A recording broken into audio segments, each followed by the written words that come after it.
Good evening, everyone. Welcome to College Panel Night. How many of you are going to be going to college at some point? All right. I was waiting to see if the parents were raising their hands as well. My name is Elaine Schwartz. I'm Director of Guidance. I would like to tell you about some of the people that are here before I introduce these wonderful representatives. First of all, we have Dr. Colleen Palmer, who is our Superintendent of Schools. Let's give her a round of applause. I'm so happy she's here tonight. Some of your school counselors are here tonight as well. We have Deb Slocum. Deb, want to wave? Awesome. Tom Brown. Kim Curran. You are going to be seeing so much of your students' counselors next year. They will be your best friends, I promise you. So I just want to say, also we're very fortunate to have Jim Honeycutt, who's up in the balcony. You can't see him, but he was our TV media teacher. He retired last year, but he's back to film this. So if any of you want to view this on YouTube or know anyone who'd like to see the program, you'll be able to do so. So thank you, Jim. Thanks for being here tonight.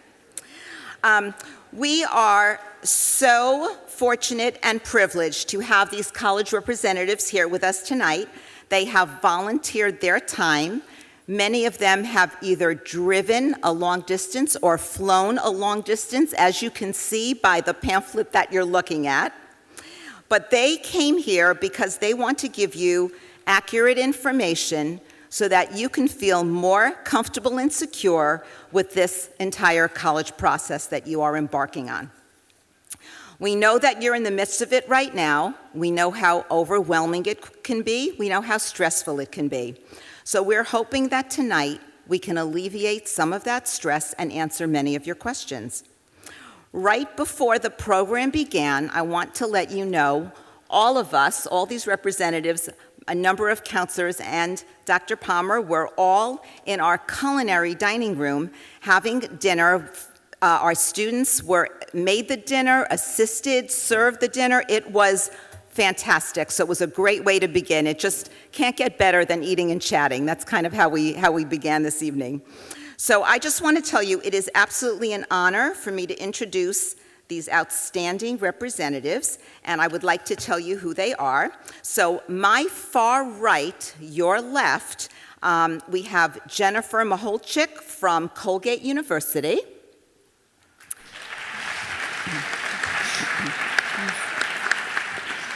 Bridget Moore from Connecticut College. Joe Petrizzi from Elon University. Suzanne Willard from Hobart and William Smith.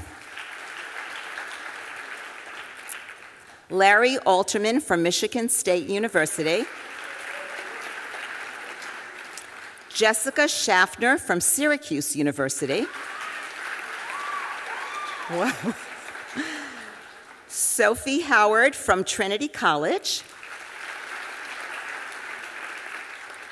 Anne Flemming Brown from Union College. Peter Wilson from the University of Chicago.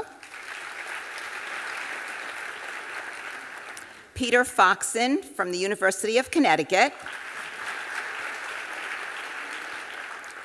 Jared Saunders from the University of Massachusetts. Avery Suter from Washington University. And I must tell you, Avery is a graduate of Staples High School. And Rebecca Tynan from Yale University.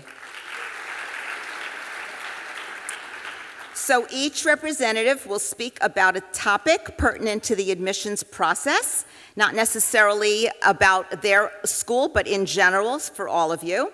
And then we will have time for questions and answers. So please hold your questions until the end. We'll give you a lot of time to do that. And we will begin with Jennifer. Thanks, Elaine. So the topic that I'll be speaking about is actually slightly post-decision time. It's the wait list. And so one thing that's important to note about the wait list is we as universities and colleges are extending an invitation for you to be on our wait list. And so you have to either accept or decline that invitation. And then we'll send you some communication about, we haven't heard from you, so we're assuming you're not interested in remaining on our wait list. And at that point, if you say, oh no, it's a huge mistake, I really wanted to be on the wait list, let us know. And more often than not, almost every single time we'll say, of course, honest mistakes happen, we'd be happy to keep you on our wait list. But it is an invitation that you would need to accept. And I always recommend for students, if you're interested in that school or university, call them, email them and ask them, do you have any information that you can share with me about your waitlist process? Because one of the themes I think you'll hear tonight is that every school is so different in their different processes. So some schools might rank their waitlist, some schools will not. Some schools will really look at demonstrated interest off of the wait list. Some schools, it's not quite as important. So it's really important just to understand how best to spend your energy and how you can really show and put yourself in the best way if you really are interested in that school and coming off of their wait list. A lot of schools will say you can share updates with them, and the most helpful updates are academic updates.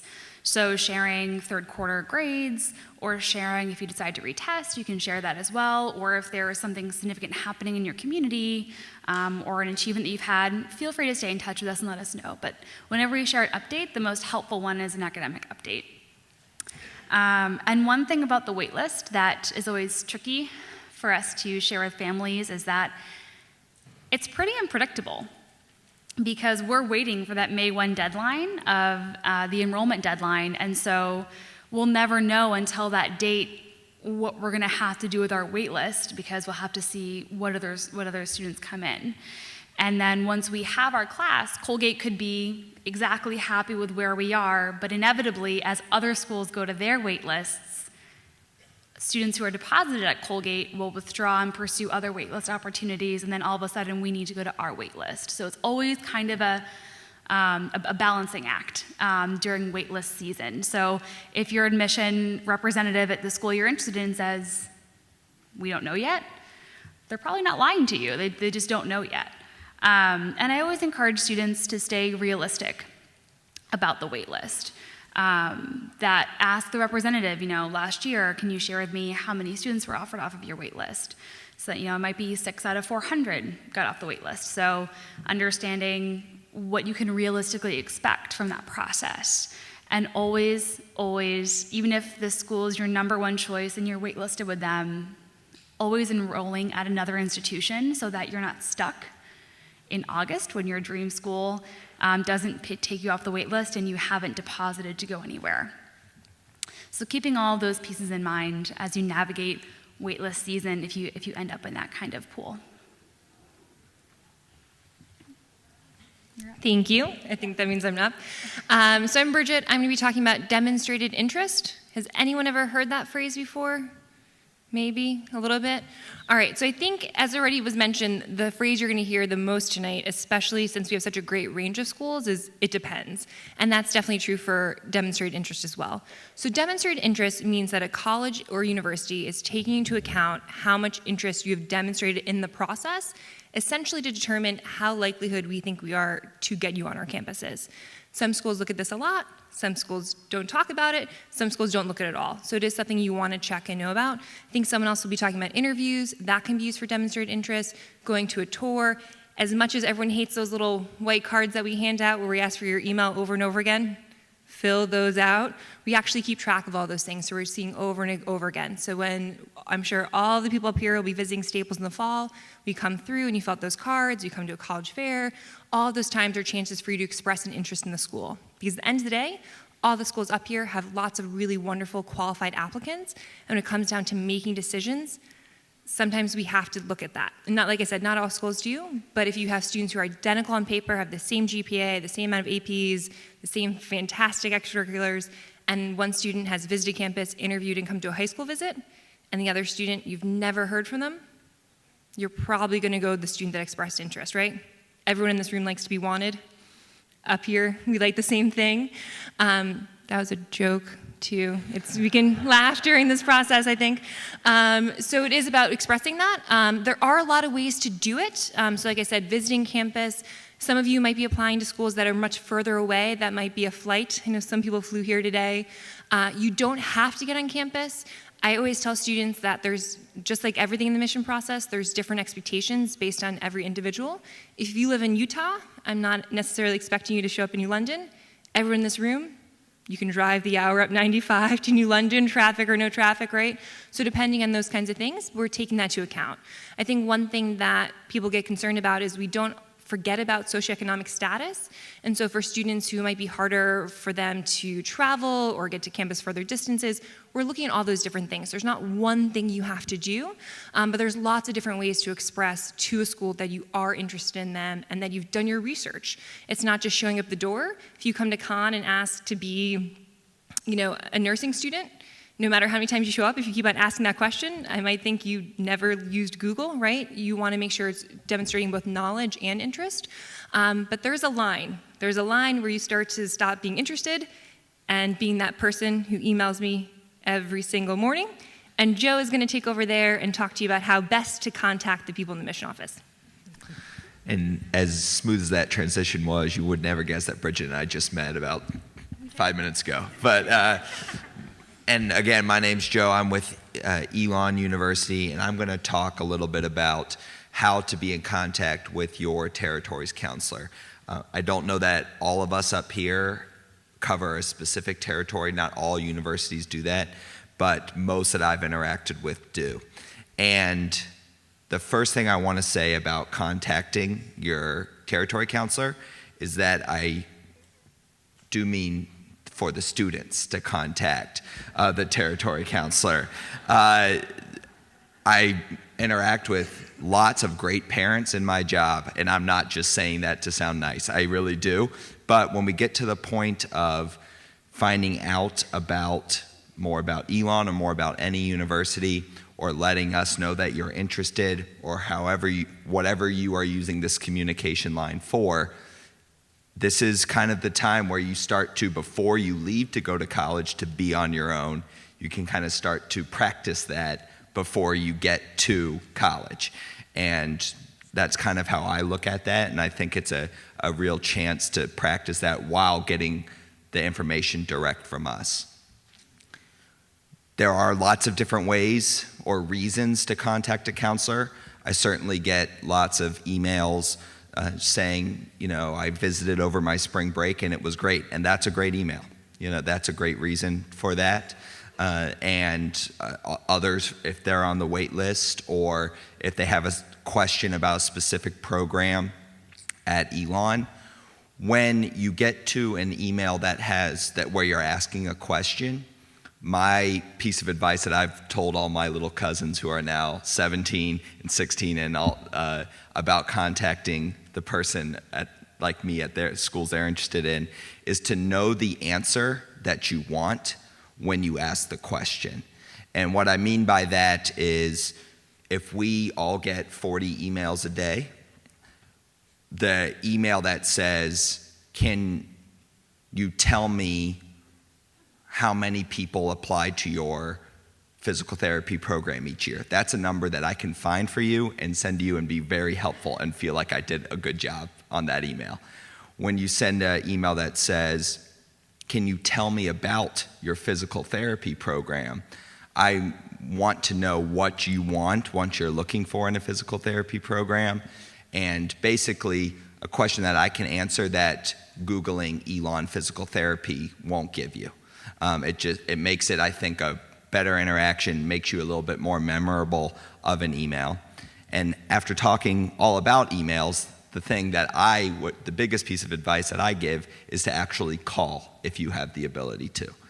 I think if we assume that each of us gets at least a couple dozen emails every day, I know that I do, rare is the student who will want to call and just introduce themselves. And I know that is how I do a lot of my communication. There's lots of people that I could save a lot of time or do a better job of by calling them. If you can, you will set yourself apart. The bottom line is you will set yourself apart if you are able to call your counselor just to say, I had a great tour, or to ask that question, or anything like that. It may only be a 60-second phone call, but you will separate yourself from those other dozen emails from students that we may have received that day. And that's all I have to say. Thanks. One thing, Joe.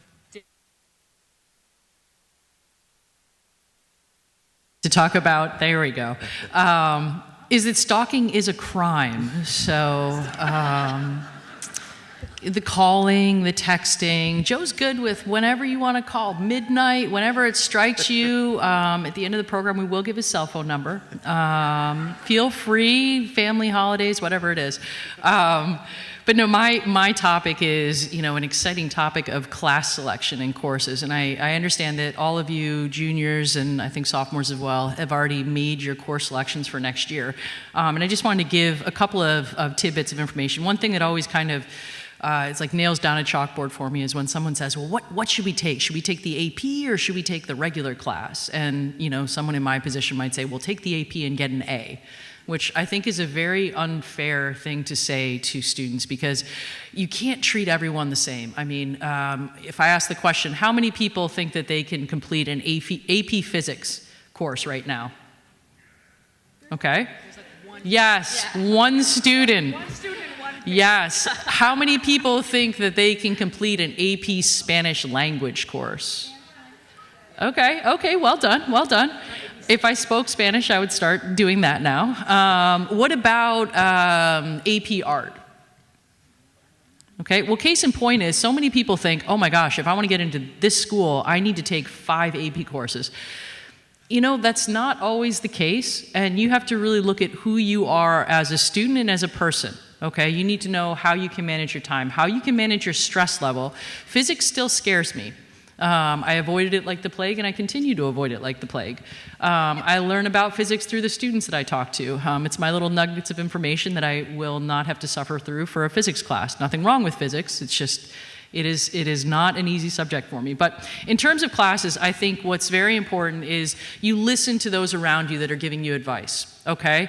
And those that are giving you advice are counselors, your guidance counselors, your teachers, okay? If you're taking, I'm using physics a lot, if you're taking regular physics course your junior year and that physics teacher says, you're doing well, but I don't think that you're necessarily someone that is gonna have the success that you need to take an AP physics class, listen to them.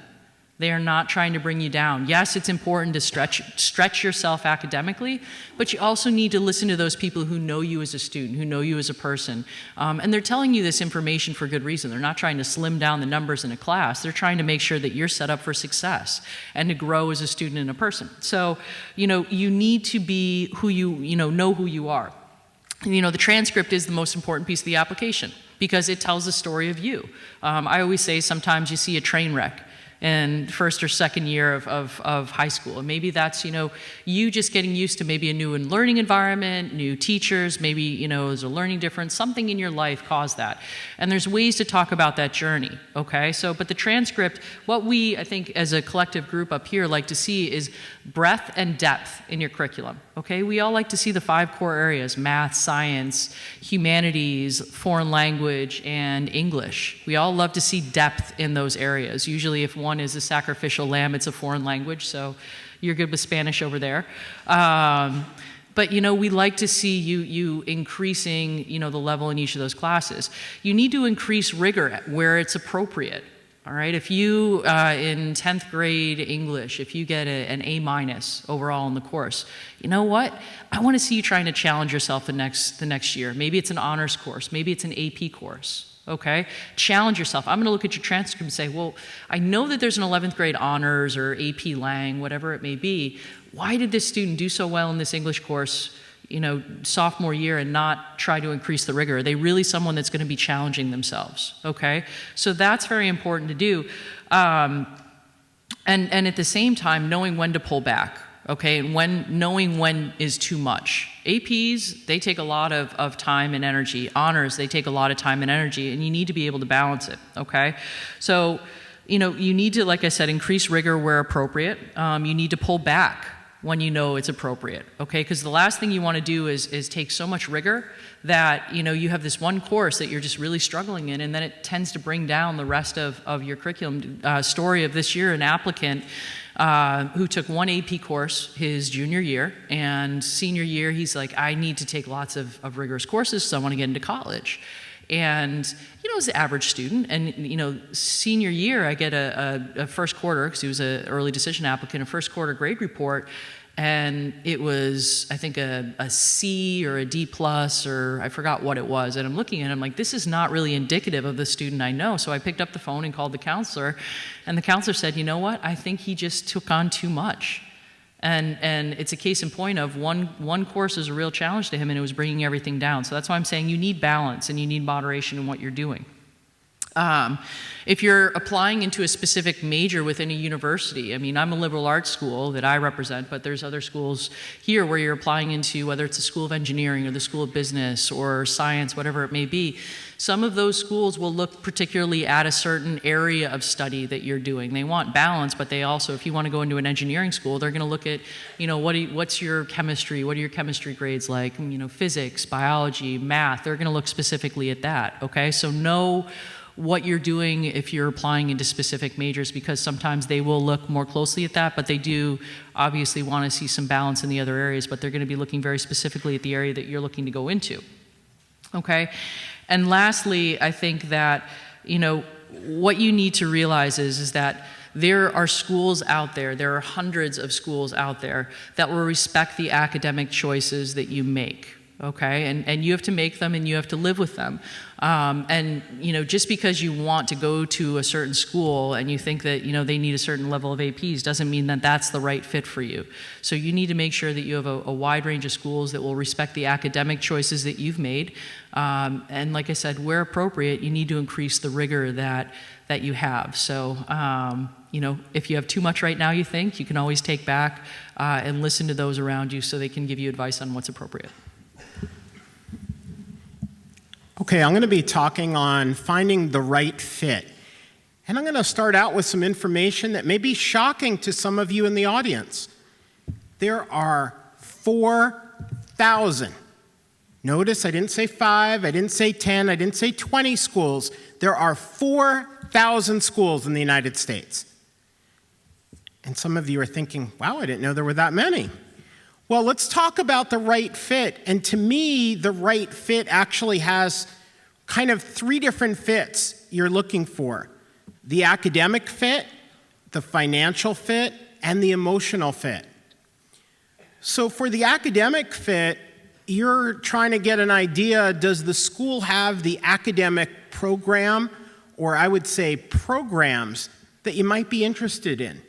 Because it's very possible for the students sitting out in the audience, you have not decided what you're going to do with the rest of your life right now. You may change. You may change in your first semester on a campus.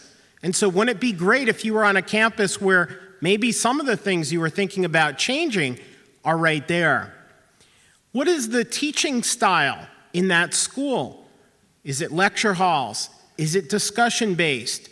Small classes, large classes, and also going with that, what is your learning style?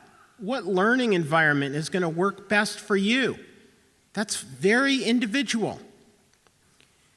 Financial fit. Oh, and one other thing too on academic, what kind of support is there? And what do you think you might need, but also what might you really want? So what is the access to professors? What is the access to tutoring? What is the access to research as an undergraduate at that institution? And how might that make a different experience for you? On the financial side, I can't advise you enough. Have a discussion with your family early on and just understand what might be the commitment that everyone's willing to make in terms of finances. So when you're making your list, there's some thought in that. Emotional fit. So I would say simply enough, emotional fit is, how do you feel on a college campus? And so I can't emphasize enough, visit. And before you visit, have a list of what it is you're looking for in a school. Again, not just the academic program, but what kind of activities? What kind of environment are you looking for? Some of you may say, my goodness, Connecticut has the best weather. I would never want to leave weather like this. Some of you might say you'd really like weather in East Lansing, Michigan, and so that's what you're looking for. Sunny and 70 every day, right? Yes, I was on campus actually in February. It was 65 degrees. I'm not making that up. What are the people like? And so having some of these questions before you visit, and then as you visit, those questions and what you're looking for may change. And I can't encourage you enough when you're visiting, really spend time and explore. Don't try to rush through, because when you're on campus is when you're going to determine emotional fit.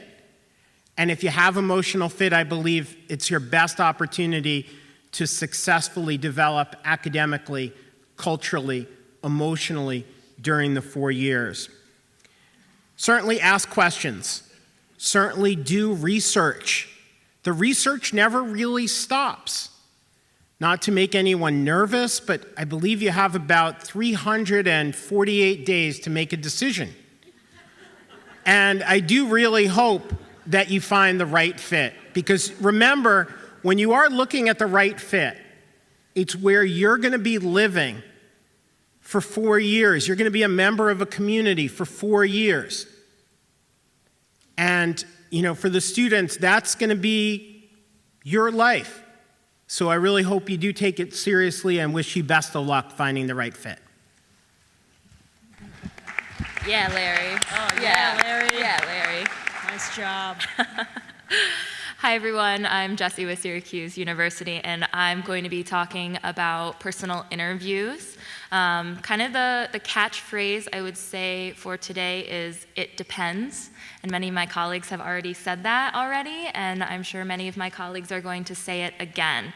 And I can't stress this enough, because everything we're talking about is going to be different for every single college and university. That's why what Larry was just talking about, finding your fit, is so important, really doing your research on the different colleges and universities you're not only just looking at, but also thinking about applying to, and then eventually matriculating at as well. So the first part of interviews is really just asking the school, do you offer interviews? And I really encourage, when you ask that question, to then ask them, are they evaluative or are they more informational? So different colleges and universities will do interviews differently. So an evaluative interview means that whoever you are speaking to, generally I would say interviews are about a half an hour, maybe 45 minutes, is that they're going to actually evaluate what you're talking about. They might do a write-up afterwards. There might be a form that they have to fill out, and that actually will be uploaded or attached to your application. So whoever is looking at your application at time of decision has all of that wonderful information that you discussed during that time to look at. If it's more of an informational interview, generally speaking, that representative is not going to do that evaluative process. So it's going to be more conversational. They may ask you some questions, but really you are running that interview, asking them a lot of questions about the college or university, about programs that you're interested in. So you really want to see kind of what you're going into. The next piece is kind of figuring out where interviews are offered. So a lot of colleges and universities are going to offer interviews in your area as well. Syracuse University does this. We do interviews all across the country, and I'm sure many of my colleagues here, their institutions do it as well. So you want to see if they're maybe around you. So rather than driving several hours or maybe even taking a flight for a half an hour, you could drive 20 minutes to a Starbucks and go talk with a representative there. So you want to see if anything's offered in your area and make it a little bit more easier, or a little easier on you. A lot of other colleges and universities will also do Skype interviews as well. So this is a really great opportunity if it is not a possibility to do an interview kind of right in this area, and maybe you'd have to take a flight. Maybe you're looking at a college out in California, and you're like, well, already went and visited them, I don't need to do that, but I would love to add an interview to this overall process. Ask them if they do a Skype interview. Ask them if they do a phone interview. And then also ask them, is that seen as the same as doing an in-person interview? Specifically for Syracuse University, we have Skype interviews, phone interviews, in-person interviews, alumni interviews, and student interviews. We look at them all the exact same, but not all colleges and universities are going to see them the exact same. So again, this is really the portion of it depends. You want to be knowledgeable so that what you think you're going into is actually what it is. Now, during that interview, first thing, parents, this is the student's interview. Don't ask me to come in as well. It's really going to be the student driven. I've had parents come up and be like, well, I want to be able to see what they're talking about, see what they're telling you. You don't need to. We can talk afterwards. So you can kind of have those questions and we can have that conversation after an interview. Also, parents, you shouldn't be the one scheduling the interview. Students, if you are really interested in interviewing with a college or university, you should be the one scheduling that interview. Whether it's emailing a representative like myself asking how you can sign up for an interview, whether it's going online or whether it's giving the institution a call. Really, students, this is your process. It should be driven by you, not your parents. When you go to an in-person interview, you do not need to be decked out in the most professional wear possible, but it is appreciated when you don't come in ripped jeans and sneakers and a t-shirt.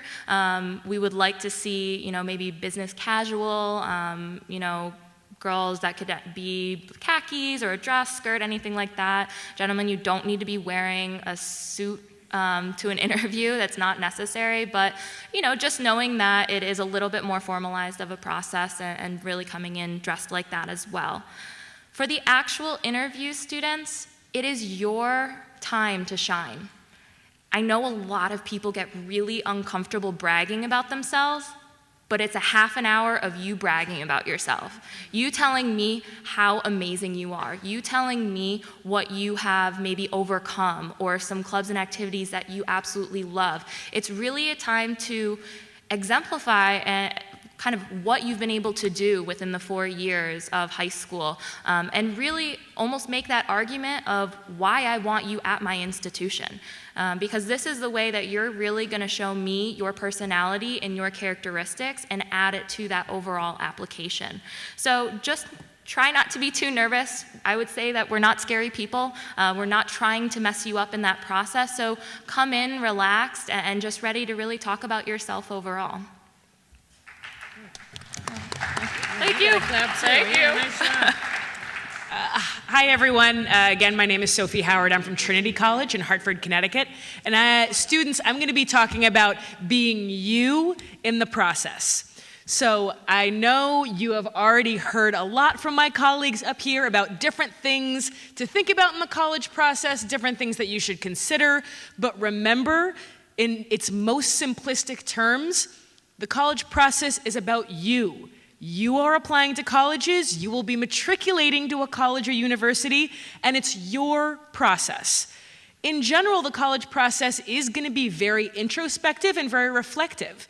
So you all do need to take the time and really consciously think, a little bit about what Larry said. What kind of fit do I want? Do I want a big school? Do I want a small school? What's best for me? And everyone is going to be a little bit different. There's a massive spectrum of 4,000 colleges and universities in the US. There's a massive spectrum of students as well. And there is no right place to be on that spectrum. Students, you need to do you. I wish I could put it more simply than that, but just do you. Be who you are. And be confident in your passions, students. So if you are super passionate about music, you play guitar and ukulele and you play the flute and the saxophone and you've been doing it for your entire life and you can't live without music, awesome. Be passionate.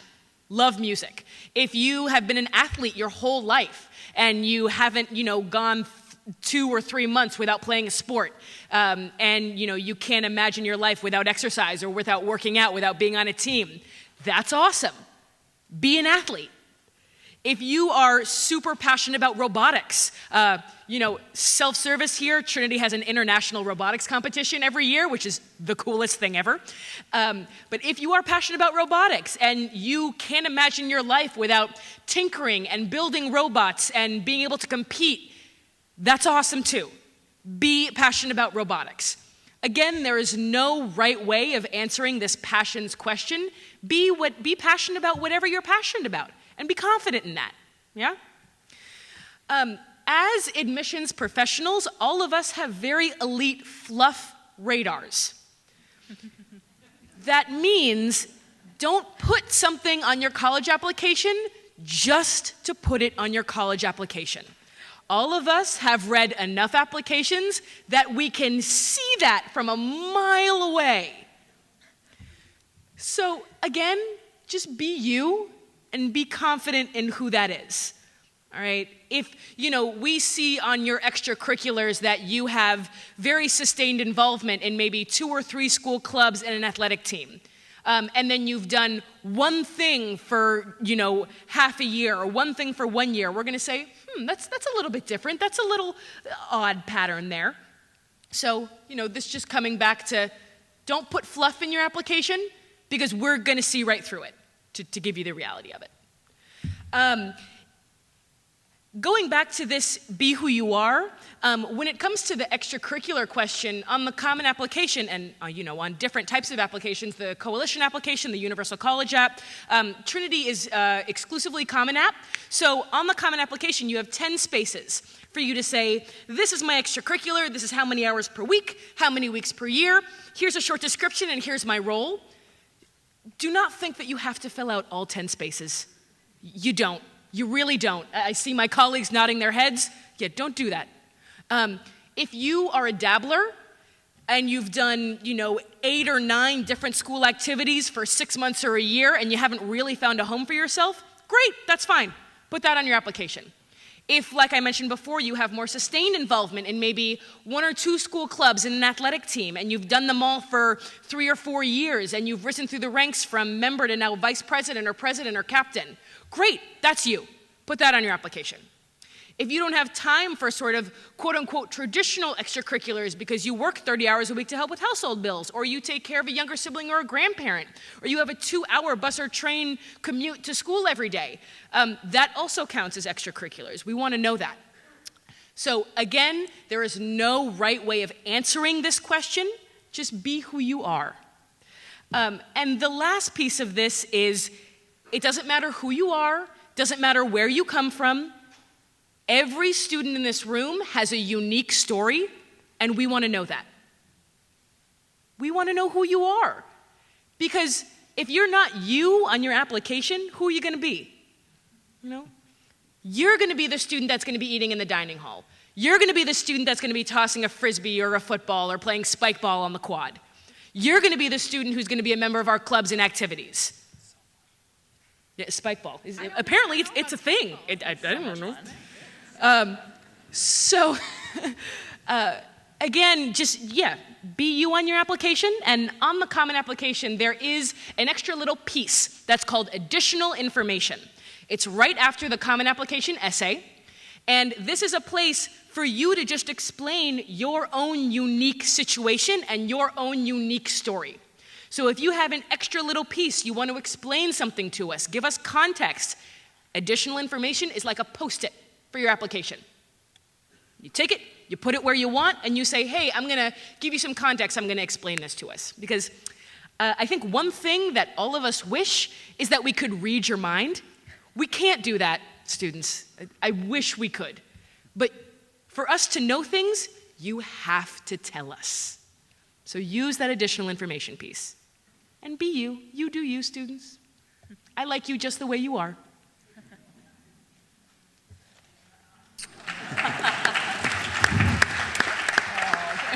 See, Anne has a thing. She goes right up. She's got a Get ready to go. I'm Anne Flemming Brown. I'm appearing as a parent because I am a parent. At a recent open house at beautiful Union College in downtown Schenectady, New York, I was asked by a parent who I was. And I said, I work in the admissions office. She said, that's funny. You look like a parent. And I said, and in my spare time, I am a parent. I am a parent of 2 children. They are wonderful. Well, okay, Chris Brown has never learned to drive, but otherwise they're wonderful. There are 2 of them.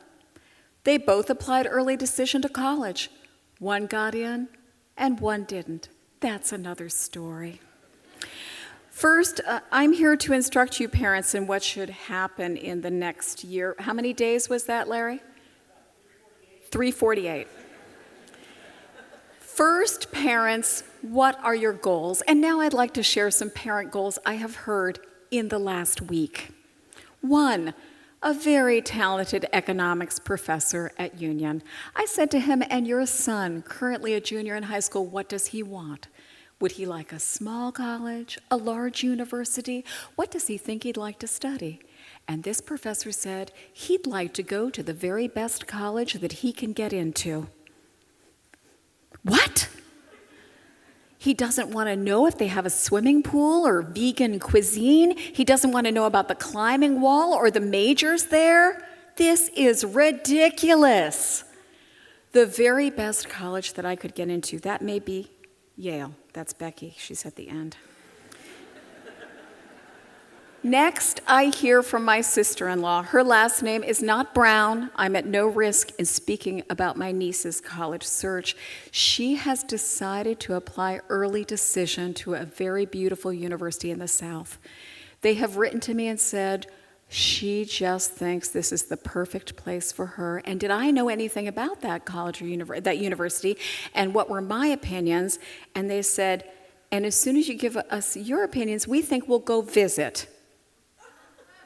She has chosen it as her early decision college without ever going to see it. Why? The Naviance said that she's a perfect fit for that college. I hope she'll be very happy there. Shall we return to Chris Brown? You know he doesn't know how to drive, but he does have many gifts. One of them is playing lacrosse. He felt that he should play lacrosse on a team in the NESCAC. There's some NESCAC schools here. Yeah. Da, da, da, da, da. Okay. Anyway, that's their terrible bantam cry. You may know that from Trinity College. So anyway, do you know that in small liberal arts colleges you are not able to major in lacrosse? I was surprised, and I think Chris Brown was too. So as you consider colleges, you need to bring many different things to the table, but ultimately your goals should be in mind. And I'll tell you what our goals in our family were. Success, happiness, confidence, and growth. Does Chris Brown play lacrosse in the NESCAC? He does. Would you like to know his position? Grade point average. He is in charge of maintaining the grade point average for the lacrosse team. Do you think that's what he intended when he set out? These things are all important and all evolutionary. And now I have my friend from the University of Chicago, Peter Wilson, who will be briefly appearing as Chris Brown.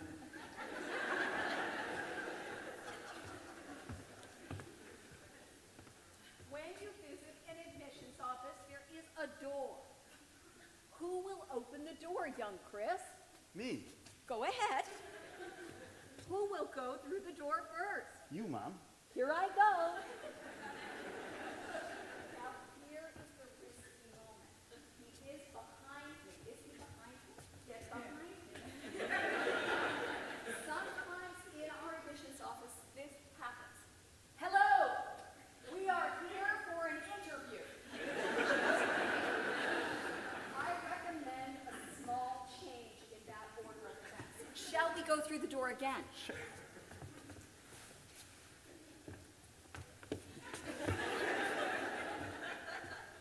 And now, push and step back.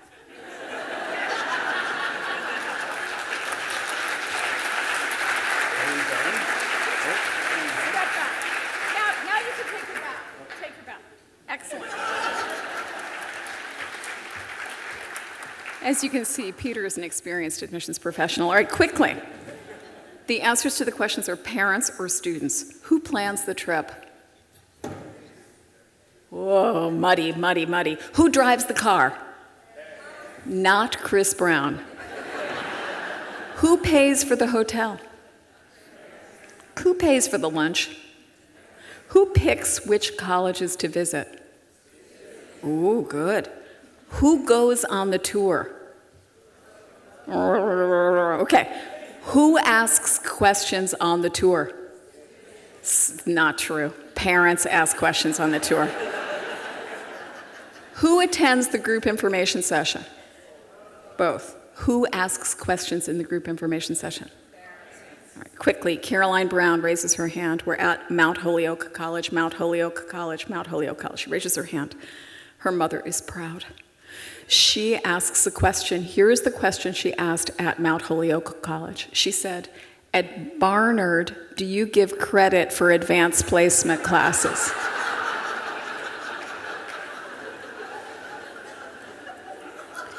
Who chooses what the student wears for the interview? I don't think so. One of the things that you'll hear from my experience is that it is very important during the next year to laugh as a family. You have a resource of counselors here who are extraordinary, who have the answers to your questions, who can help you with every step. But you've got to go out to dinner together when you're traveling for colleges, and you've got to go visit the giant ball of string, and you've got to laugh. And laugh at the tour guides, and laugh at the other families, and laugh at the places you go. I think the favorite thing that happened to me personally is other parents came up to me and asked me on college tours if I was going to visit Union College. And I said, really, every day. Now, parents, you've got to be careful. This is a very tough year ahead. And the biggest trend I see is an increase in anxiety and stress around the senior year. Your job is to support your children and to make room for this happy decision of where you go to college and where you grow to meet your goals in the next step. So please support your sons and daughters through this challenging time.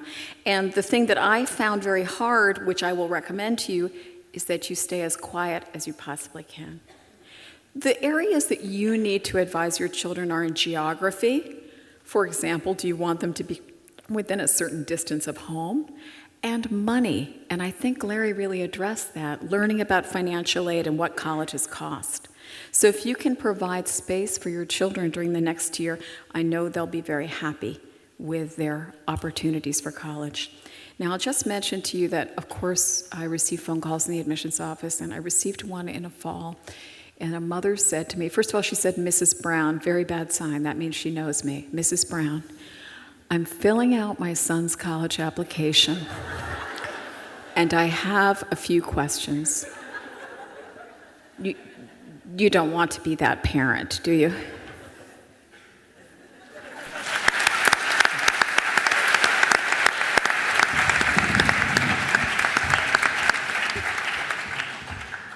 Good evening. My name is Chris Brown, and I'm representing the University of Chicago. I've asked for years to be moved from the U's to the C's, so I don't have to follow Ann. But I'll do my best. So how many of you are going to talk a little bit about your college essays? How many of you, when you hear you have to write a college essay this summer, does it make your stomach, clench up a little bit? You get a little nervous, your back starts sweating? A couple of you? So the rest of you are just lying? All right. So we're going to try to make this easy. I know many of you watched Sesame Street when you were little. Today, your essay writing is going to be brought to you by the letter T. There are 4 T's to writing a good college essay. They are technique, topic, tone, and time. Technique is how you actually write the essay. It's the words you choose to use, the grammar that you hopefully use in your essays. It's undercooking versus overcooking your language. So I know the trick in Microsoft Word where you go in, you right-click, and you scroll down and you go, ooh, look at that 15-letter word the University of Chicago will be very impressed with. Choosing words that are accessible to you. If you've never said the word before, you probably shouldn't use it in your college essay. Technique is also how we read your essay. We're reading on our computer screens. We're typically reading fairly quickly, which means your essay needs to flow. It needs to make sense. And the way you make this happen is you print off your essay and you read it out loud to yourself in front of the bathroom mirror. You can wait till your siblings, your parents are gone if you don't want to look crazy. And I tell you this because I had a poor, unfortunate young man who was from West Virginia 4 years ago who wrote an essay about his favorite family tradition. He told us that after Thanksgiving dinner, his family enjoyed peasant hunting.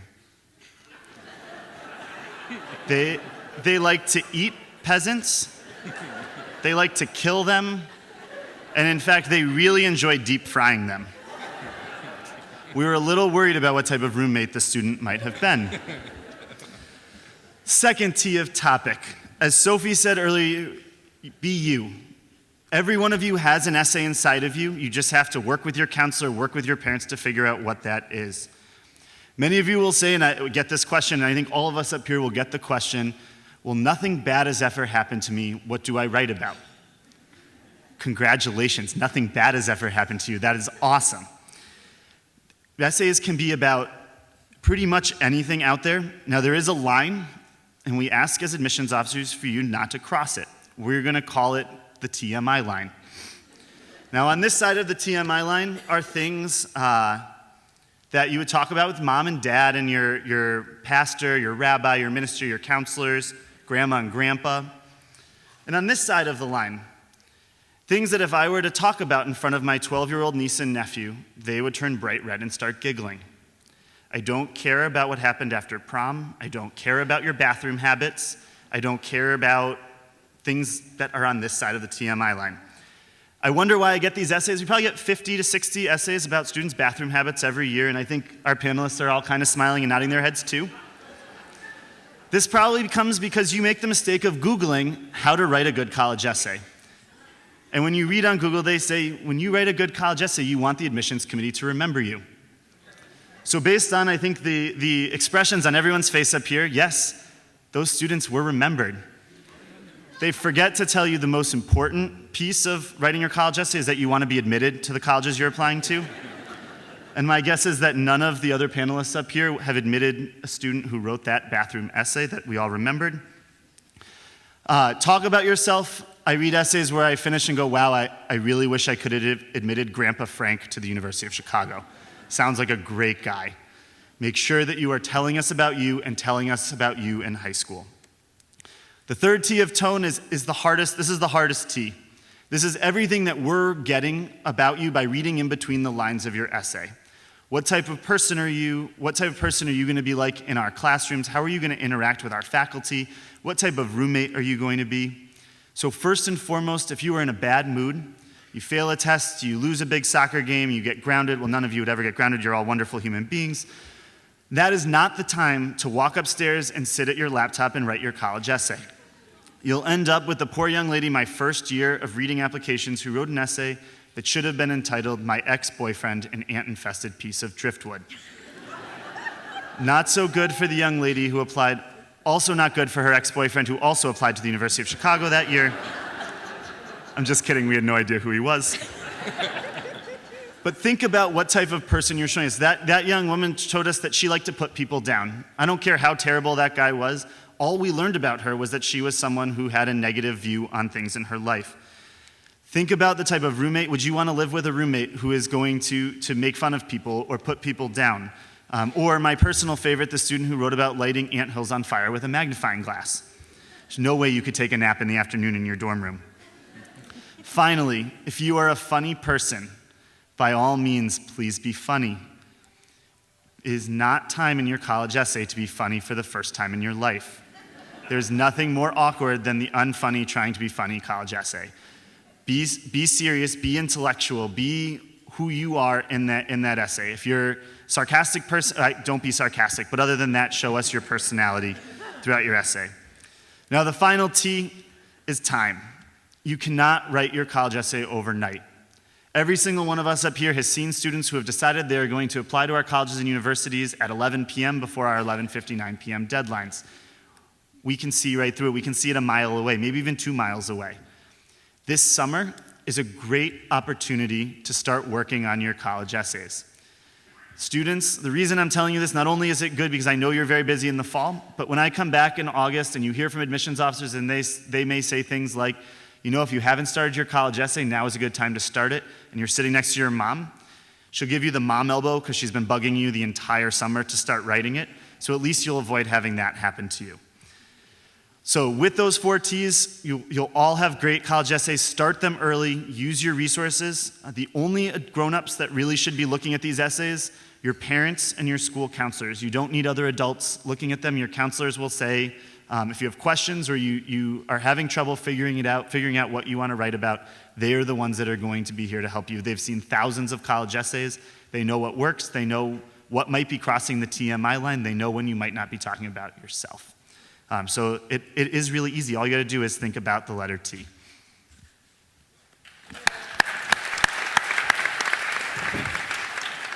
Hi, everyone. Again, Peter Foxen from UConn. I'm going to be talking to you about admissions deadlines, how they vary so much from one institution to the other. So I'm going to ask for a little bit of participation from the other panelists up here with me. How many of you at this table have early decision, either 1 or 2 deadlines for your universities or colleges? How many of you have early action? How many of you have special deadlines for certain programs at your college or university? How about rolling admissions versus non-rolling, okay? And financial aid deadlines. How many of you have a March 1st financial aid deadline? Does anyone have a deadline different than March 1st? All over the place. So you see a lot of hands that were going up for a lot of different parts of that question. The reason why I had everyone, just kind of show you what those different deadlines might look like is that based on the different colleges or universities that you're applying to, the timeline for when you need to get the information to them might be very different. So make sure that as a part of this admissions deadline process, or the admissions process, the application process, you look into the deadlines and you research it, and you can just see the variance with a very small sample size out of the 4,000 or so institutions that you have access to apply to. So make sure, again, students and parents, but in particular students, that in order to take ownership of this process, you have to have the information in order to make the informed decision as to when to start writing the essay, when to visit the school. You don't want to be visiting the school the day after the application is due. That would be a real bummer, especially if you really like it. So make sure that, again, you're paying attention to some of these different dates and deadlines. The different facts are going to vary so much for each institution. I think that the important thing about managing these deadlines is to know them far enough ahead of time that you can set up a plan, because you could be applying to a couple of different schools that that are due right around each other, or the same day, or a month apart, and what you do for those schools, again, is going to vary individually. So it's not like every single student here is doing something different from the other student, but you might be doing different things for the different schools that you individually are applying to. So doing the research and kind of reading up on what you need to read up about is going to be very important in this process. So I think the first step that every single student should do is breathe when it comes to these deadlines, the admissions process. It's a lot to take on if you try and take it on all at once, and especially after 11 o'clock the night before the application is due. The Common App is a very daunting document to fill out if you're doing it last minute, but it is very, very easy to do if you're working on it a little bit at a time throughout the course of a couple months leading up to that deadline for the application to be due. So the message here that I hope the parents agree with is not to procrastinate, students. Work on everything from the beginning of your senior year, maybe. I believe the Common App, for example, goes live in August. Start working on it, at least log in and see what you might have to fill out over the course of the coming months. Make sure, again, like you heard me say before, you research and you look into the different dates and deadlines for the different programs that you're interested in at different colleges and universities. Financial aid is a very important part of this process, so make sure you understand those financial aid deadlines as well, to make sure that you put yourself and your family in the best position to receive any type of merit or need-based aid that you might be able to receive. Funding and education is an important piece of this process, as you've heard a couple of my colleagues talk about already. So make sure that you're not neglecting to look into the important piece that is financial aid and the deadlines associated with it. I think that setting yourself up to do well is something that is an underlying concept that you're hearing throughout this panel. Making sure that you are taking the steps, the necessary steps, to set yourself up for success, as opposed to setting yourself up for any more stress or any more anxiety than you need to when it comes to this college process. You've heard, again, there's a lot that's going to be happening within the next 348 days or so. And within that time frame, you want to make sure that you have a plan of attack, that you know what you're going to be doing and when you're going to be doing it. And I think that just comes from looking things up and researching and knowing when things are due by. A deadline is not the date that it has to be turned in by. An application deadline is not the date to turn the application in. It is the last possible date that we will accept it. There is a difference between the two. So if you see that a deadline for a college or university is December 1st, take care of it in October. You're not going to be any worse off. Or November. Doing it on December 1st or hitting submit on December 1st is not what's necessary about that date. It's just getting it in before then. And understand that when it comes to submitting these application documents, it does take time for colleges and universities to process those documents as well. So hitting the submit button on December 1st or January 1st or January 15th or whatever it might be does not ensure that all of your application materials are actually going to be there on time. We, at this point in the process, I know at UConn in particular, still have students applying to the Storrs campus, and the applications are late at this point.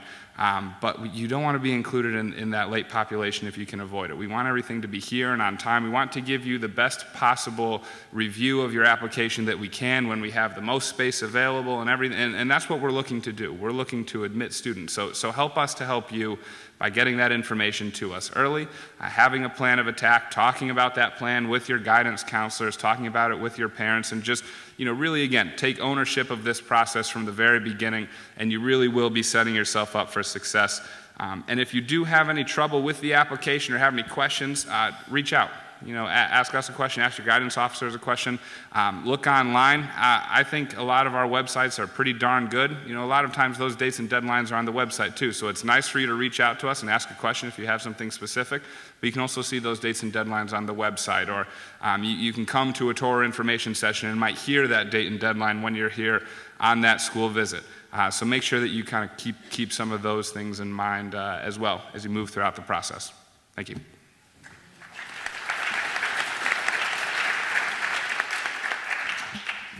All right, so my name is Jared Saunders. I'm from the University of Massachusetts Amherst, also known as UMass.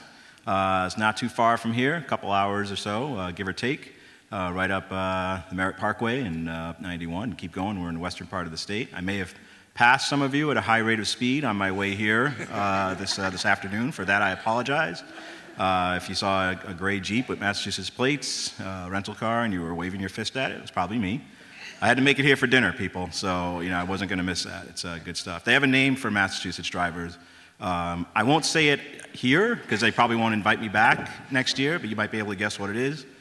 My wife, if she's in the passenger seat, will often let me know I'm being one of them in no uncertain terms when we're driving. But I digress. But I'm here to talk about visiting campus.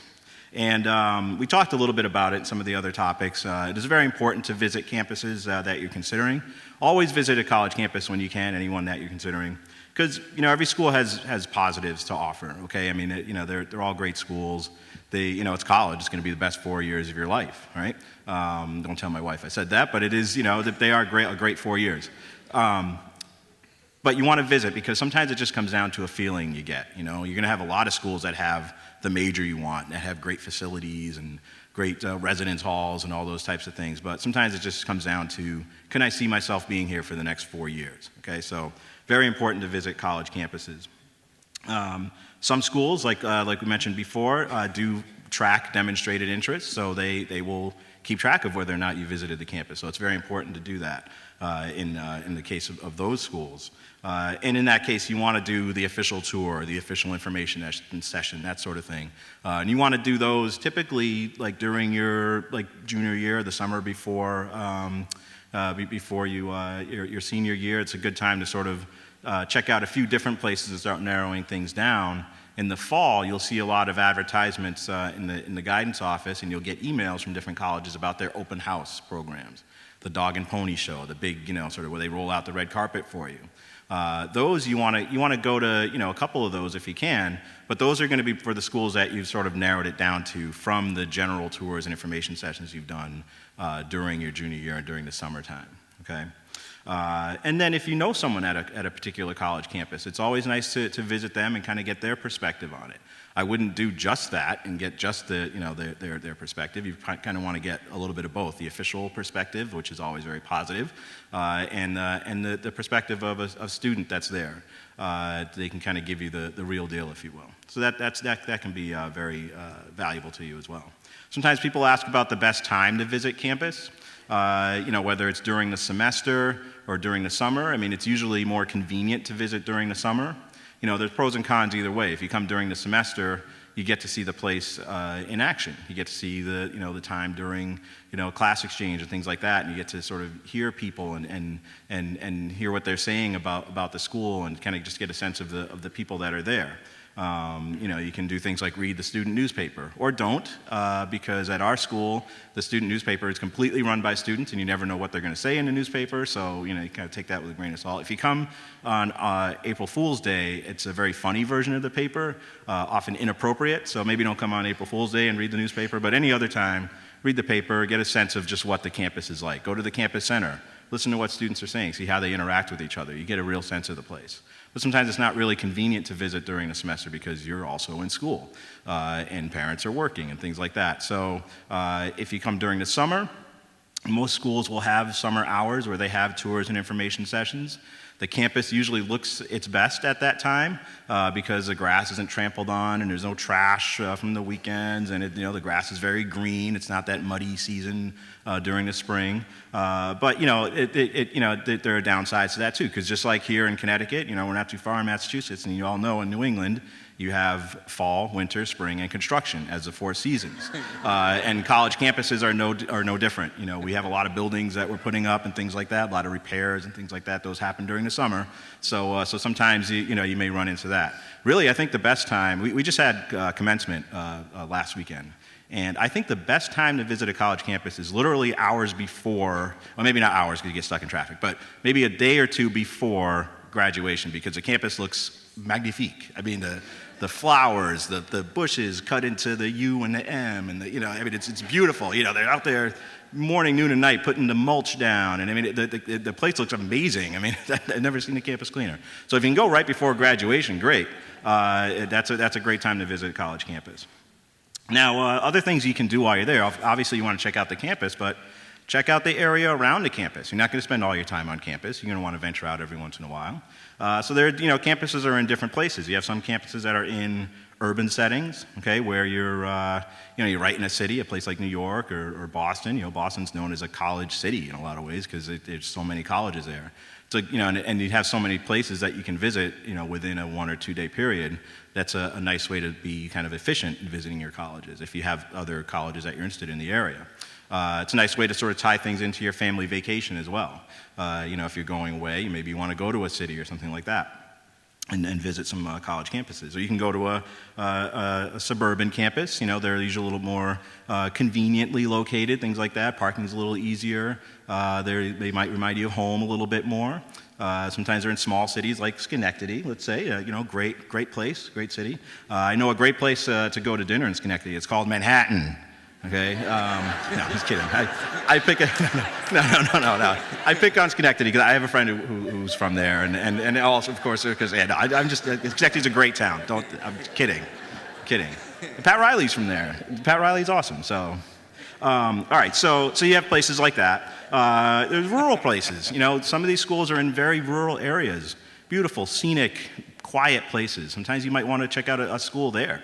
If that's what you're into. If you want sort of, the great scenery of, the American countryside, you might want to consider a school in a rural area.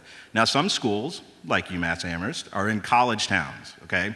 College towns are usually a combination of all of those things. You find a lot of the conveniences of being in a city, but in small town settings, and they're a little different from your typical town. So, Amherst, without the colleges would just be some, little town in Western Mass, but with UMass and 4 other schools, you can actually visit a few different places all at once. So you do have college towns as well. So there are a lot of different places you can types of areas you can check out. I do recommend, sort of taking the bus, checking out the downtown area, going to pizza places, to the coffee shops, things like that. Again, get a sense of what the area is like, okay? And lastly, I would say you want to eat the food, okay? you think, okay, it's such a minor thing, but you're going to be eating every day, probably several times each day. And, shameless plug, but UMass was ranked the #1 food in the country. So I don't know, I just figured, I don't know what that just popped in my head. I don't even know why I said that. But yeah, definitely. So there are 2 sports we can beat UConn in, lacrosse, because I don't think they have lacrosse, and 2 is cooking, all right? So definitely check out the food at any college campus you're considering. Thank you.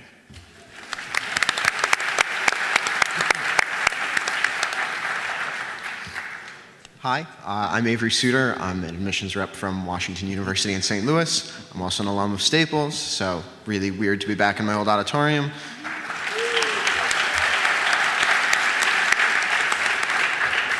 I only mentioned that to get the applause. Another applause line, if you want to eat the food at WashU, we give all visitors meal cards, so it's on us. Come visit. I know it's a little bit further away, but the food is covered. Thanks for the applause again. I'm going to be talking about letters of recommendation, which is part of the application process that students may feel you don't have as much control over. Your transcript is the direct result of 4 years of work. Your test scores are what you get out from studying. Your essay is what you write, and your extracurriculars are what you do with your free time. But the letters of rec may seem like they're far off because other people write them. But you do actually have a lot of control over them. And the required letters of recommendation vary by school. I know that's the motto of the night. It's going to be different by school. But in general, there are 3 kinds of letters. There's counselors, teachers, and everybody else. Your counselors are important. I know you may only see your counselors once a year to talk about classes or to talk about whatever you have to for your mandatory meetings. I went to Staples. I know I had those mandatory meetings. But your process overall is going to be easier the more you talk to your counselors, the more you go to them and ask questions and talk about what you're interested in and talk about yourself, because they can help bring you, like Sophie was saying, bring you to your application. Your counselors are a great resource for that. And they write lots of letters. They're really good at writing letters of recommendation. So get to know your counselors. Use them as tools. They're here. They're fantastic. I'm not just saying that because they fed me dinner. Use your counselors. And pretty much every school that has letters of recommendation is going to require one from your counselor, so it's an important letter. Teachers are also going to be a pretty common required source of a letter of recommendation, and what's important with teacher recommendations is choosing a teacher who knows you well. If you want to study engineering in college, you don't have to pick your physics teacher if your English teacher knows you really well, or if your French teacher knows you well. Pick a teacher who knows you, both inside the classroom and outside, if it's possible. If you have a teacher who has taught you 2 classes and oversees a club that you're a part of, that's a great relationship. That's someone who can, again, bring you to the application. Now, if you don't feel like you have those connections, make them. Go to your teacher's office hours and for extra help. Ask questions, engage in class. Get to know teachers well, because they're real people and you're real people, and so it's easy to have conversations. And most of you are going to wind up choosing teachers from your junior year. That's a good practice. Those are people who know you pretty well. They taught you for a whole year and also know you recently. You will get to know your senior year teachers pretty well as well, but by the time they're writing their letters of recommendation, it'll only be a few months that they have to base their letters on. So the more you know a teacher, the better their letter's going to be. And when you ask a teacher for a letter of recommendation, first thing, ask in person. It goes a long way. It's a nice touch. Go to extra help, come in early, stop by after class, ask in person. And when you ask, if it seems like maybe they're not very comfortable with it, maybe they're just going to write you a form letter, tell them it's okay for them to say no. You have 7 teachers a year. You can ask another teacher. Make sure that they know that it's important to you, that they know you well, but that you're also not offended if they feel like they don't know you well. Because all of my colleagues have read lots of letters that are forms, that are the same exact letter, just the names changed out. Sometimes they forget to change out the names or the pronouns. I read a letter about a kid named Mark, and she was really good at volleyball. And so, sometimes there are issues there. And also make sure that your teachers aren't just repeating your resume. We know your activities. We know what you're interested in. You list that elsewhere. And we also know how you did in their class. We don't need to know about their class. We need to know about you, who you are, how you engage in the classroom, how you engage with your community. So pick teachers who know you. Now, the third area of letters, like I said, is everyone else. So your rabbi, your pastor, your boss at work, your family that you babysit for, Literally anyone besides a teacher or a counselor falls into other. Some schools require other recommendations, whether from a boss, a supervisor, a mentor, a peer.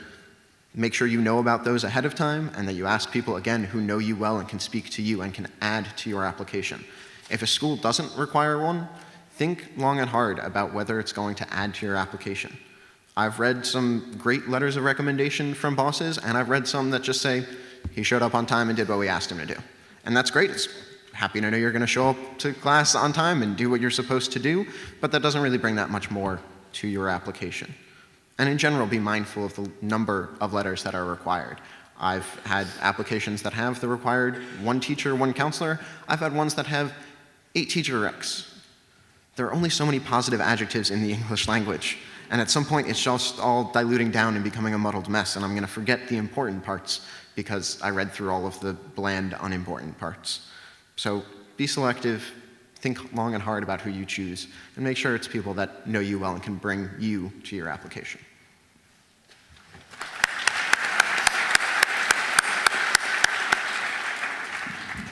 Well, I have a lot of incredibly knowledgeable colleagues up here on the panel, and I know that I am the last thing between you and questions and answers and potentially everything else going on this evening, and I want to make sure we get there. My name is Becky Tynan. I'm one of the Associate Directors of Admission up at Yale University in New Haven. And I think we've heard a lot of very good tips and information. The last thing that I thought I would talk about a little bit is extracurriculars and how those activities play into the process for us. We get a lot of questions about how many hours of community service is the right number of hours, or how many leadership positions does one need to be an appropriate candidate for an institution. And I think that's really a myth about this process, and that we're interested in being able to picture students on our campuses and in our student bodies and making contributions, and those can be in a million different ways. And so, as Sophie was saying earlier on, it's really important to be yourself, and that certainly plays into the extracurricular piece as well. We want to know how students are spending their time, and again, being well aware of the fact that students may have a wide variety of responsibilities that they're balancing. It's not just about extracurricular activities at school or outside of school. It may be family responsibilities. We want to know how students are spending their time when they are not in the classroom, and that's really important for us to understand. I think it's also important to know that we're crafting communities of students, and so there is a lot to be put together in terms of the fact that we couldn't possibly have a well-functioning community if we only brought in presidents of a student body from their high school. We need students who are going to be collaborators and support role players, and we need to make sure that we are bringing in a wide variety of personal qualities and character traits that way. And oftentimes what a student shares with us in terms of their extracurricular involvements in high school can give us an idea of what kinds of pieces a student might contribute to our community. And at the end of the day, it's also a lot about the intangibles that we can glean from what a student has done. So it's not as though we have a rubric and we're checking off, this student has this number of 4-year commitments and this number of leadership positions. As I was saying, it's more that I can gather that this student is someone who's actually interested in engaging in their community, either their school community, their community beyond school. It's about what kinds, again, of personal qualities someone might be bringing to our campus, and we're trying to get at that layer of things through the extracurriculars. And this is one area that I think is a good example, too, of I think in many ways the best advice I can give about this process is that it's really important, as Sophie was saying, for students to be themselves and to not go into this process thinking, what do those admissions officers want from me? What does an admissions committee want to see from me? We have 33,000 applicants in our pool, and many of them are going into the process that way. And guess what? That means their applications look virtually identical. because they think that they need to follow this recipe for what it means to get into a highly selective institution. And in many ways, those students are actually shooting themselves in the foot because they wind up losing what it is that makes them unique in the process and wind up looking like a lot of awfully talented students who are in our pool. And so it really is important for students to do some reflecting and spend some time figuring out what it is that does excite them intellectually, personally, in terms of their extracurriculars, and to really think about making sure that they are putting that forth in all ways in their applications, and hopefully that is driving them in their pursuits throughout high school and the choices that they're making to have that be a fulfilling experience for themselves. I know it sounds trite or cheesy, but I think that tends to be what translates really well to us when we see that a student has been making choices that really are meaningful to them. That then becomes appealing to us. It's not that we have particular holes that we're looking for pegs to fit into. We're looking for the students who are going to bring what they have as unique talents and traits into our community.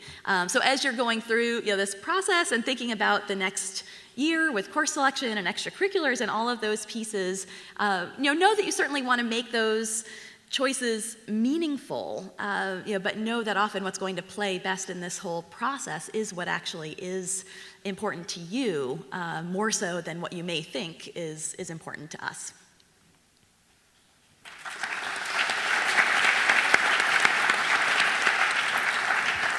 So before we get to questions and answers, what I would like to do first is just another round of applause for these amazing representatives who, it's the knowledge that they're imparting is just so credible when you hear it from them. So we have two terrific roving reporters. There they are. And they would love to get your questions. When you ask a question, it can go to any one of the reps. One or two of them will certainly chime in with an answer. I'd love to hear from students, especially. So could I have someone start? Who's going to be the brave person that's going to raise their hand first? We got one. All right. Yes. How far in the college process does a student's personality go? If you see a lower GPA, is that a complete turn-off, or is it?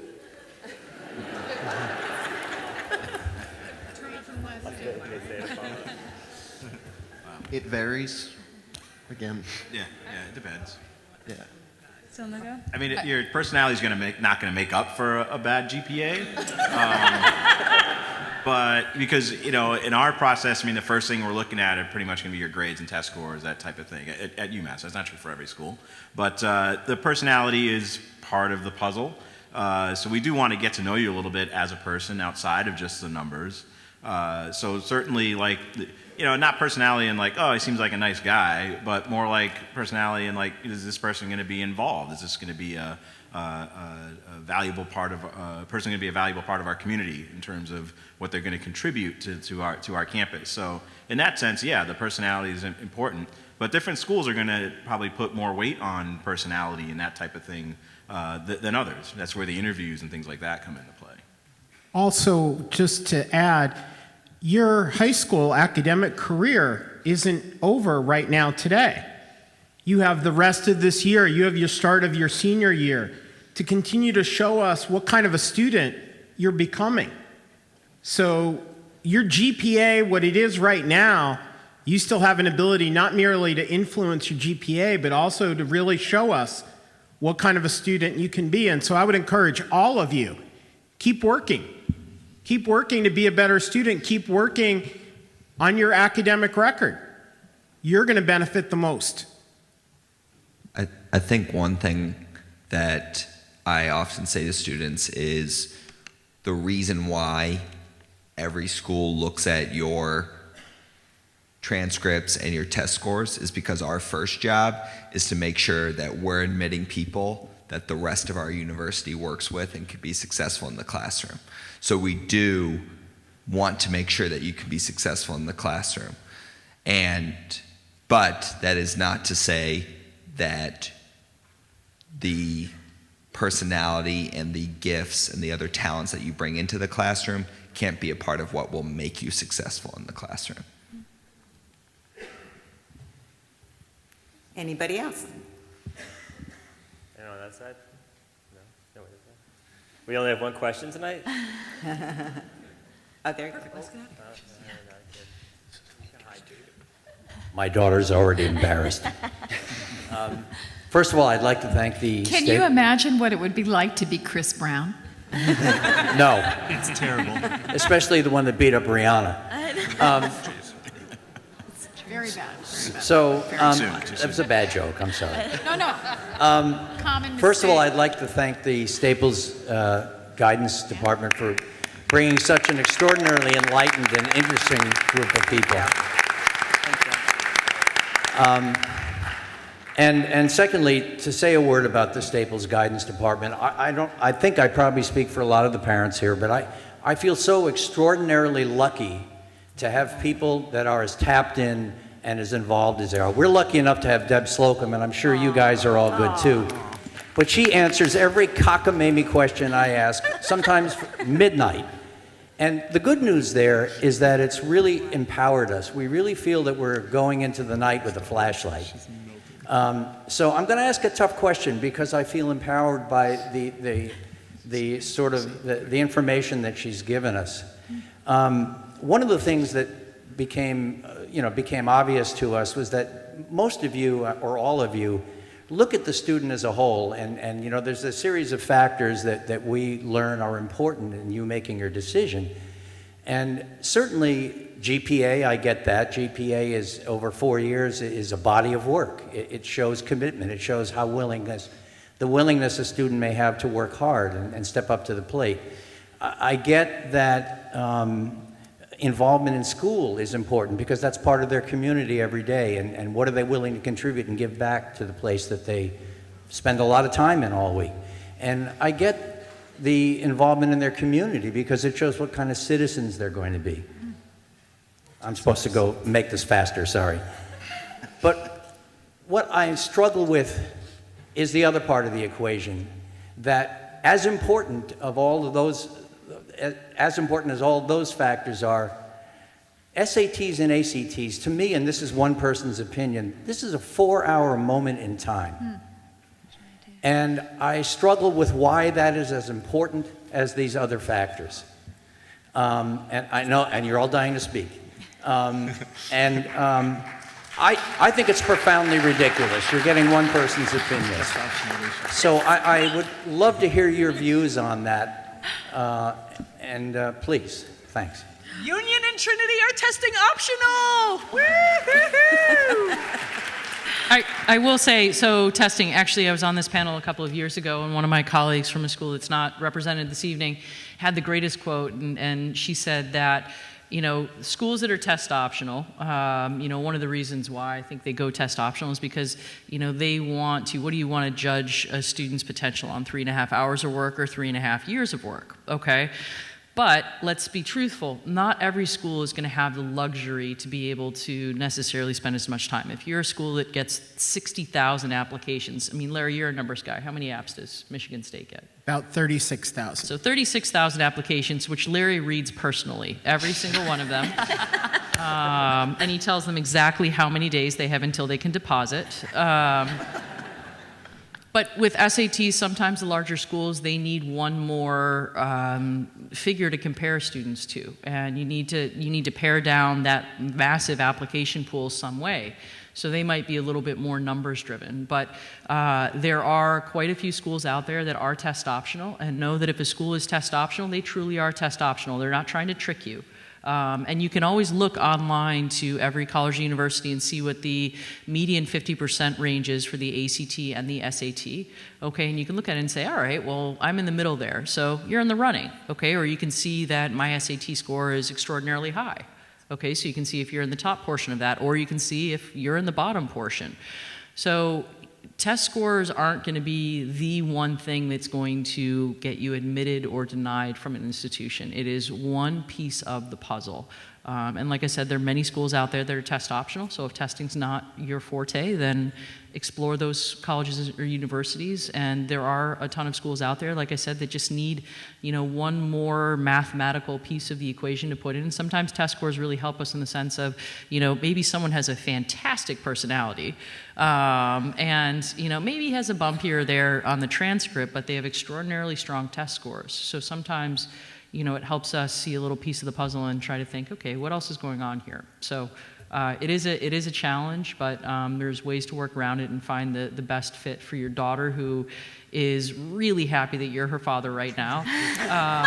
She's not as low in her chair anymore. But thanks for your question. But I'd also say some of the responsibility lies with you. One of the reasons we have testing is because it factors into ranking and prestige. Yeah. So for every single person in this room, whoever walked by a school at a college fair or said no to someplace, not because they didn't have your major or the wrong location, but because of the ranking, requiring testing improves your ranking.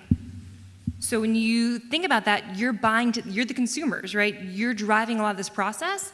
And so I think you have to keep those things in mind, is that by pushing towards that and valuing that number over other factors, over fit, over all things we've been talking about tonight, you're reinforcing that system over and over and over again.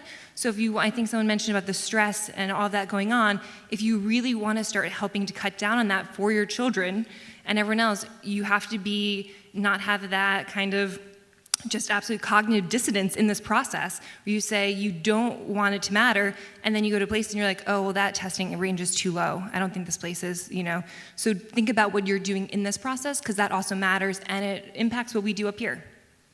So at Michigan State, we actually, while we do have a lot of applications, we have a holistic review. Now, I actually visit Staples High School every fall. I'm the first reader of any application for Michigan State University from Staples High School. We look at grades, so not GPA. We don't look at GPA. We look at grades. So grades, 9th grade, 10th grade, 11th grade. We're looking at your senior schedule. We're looking at what classes you took based on what's available here. What did you take advantage of here? We're looking at your grade trend. Have you gotten better? So for the gentleman who was worried about his GPA, what have you shown us? Have you developed as a student? That tells us a lot. What extracurricular activities are you involved in? That's another thing we look at. We look at your essay on our application, your writing, and we look at test scores. I can advocate for a student on any of those areas. But here's the other side of testing. Sometimes I have students who have a GPA that would maybe normally be too low for us. Maybe it's about a 3.0 GPA, maybe even less than that. And they have an ACT of a 34. In other words, mismatches happen both ways. And, the question then I have to ask is, well, is this 34 legitimate? And then did the student maybe not work that hard in the classroom? And at the end of the day, I know at least in my case, I have to worry about, will the student do it in a classroom? So if I see a student that for 4 years, they've taken rigorous courses, and this is a very rigorous, very competitive high school, and anyone who reads applications is aware of Staples High School, and that puts it in context. And so there may be a test score that might be lower than our middle 50%, but they've proven through the body of evidence that they can get it done. As somebody who graduated from her undergraduate years with a 3.8 GPA, but being an atrocious test taker, there are options for everybody. And personally, I'm sure Anne echoes this, we both feel exceptionally proud to work at testing optional institutions. The other thing to remember is most colleges and universities that require some sort of test, that's either SAT or ACT, they superscore. So it is in your best interest to take the test multiple times. For Syracuse, we superscore both the SAT and the ACT. I do not care if you take the test 5 different times. I don't care. You can take it as many times as you want. But if you send in all of those scores, we're going to give you the best opportunity to have the best test scores for us. And that can increase your chance of getting into a school that requires some sort of test. That being said, on a pragmatic note, if you've taken a test once or twice, think hard about whether your performance is going to improve on the third, fourth, or fifth time that you take the test, because each one has a fee that you have to pay. Right. And so think about the fee that you have to pay, the time you'll invest studying, the Saturday morning you have to spend at Wilton High School where they don't have air conditioning. Do they have air conditioning now? Because they didn't when I took the test. Think about that, because there is a cost to taking the test over and over and over again. Could I just make a vote for kindness? Two kinds of kindness. One, students, I don't think you should feel any obligation to speak to others about your test scores. Amazingly, a standardized test score is not a reflection of the quality of your character. The second piece I'll enlist Miss Sophie for. So Sophie, you got in early decision to union. Are you happy? Yes! That's my safety school. We forget when we talk to one another that there are just pieces of kindness that you can offer in this college process. You can say, Sophie, way to go, and keep your mouth shut that it's your safety school. And I hope you get into union. I hope you come. All right. Any other questions out there? Any students?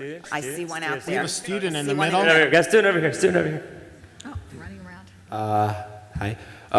So this applies for some of the larger universities who receive a lot of applications. Would you say that when you're looking at an application, it's a little more difficult to identify like individuality or look at it with a more holistic kind of perspective because you're receiving so many applications? Do you find yourself kind of referring to the numbers a little more than you would at like a small liberal arts college? I've worked at a small liberal arts college with a student population of 1,800. I now work at Yale with a student population of 5,400. The small liberal arts college at the time that I worked there probably had 4,000 applications in its pool. We have 33,000 applications.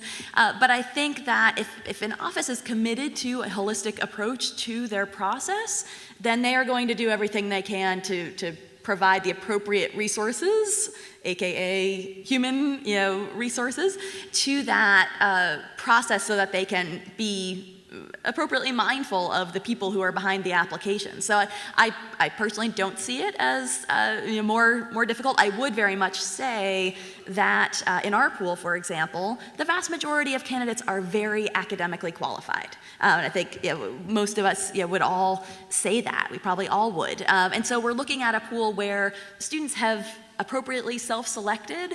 They know that they're appropriate matches academically. So where we're spending our time is with the essays, with the recommendations, with an interview report, if we have it.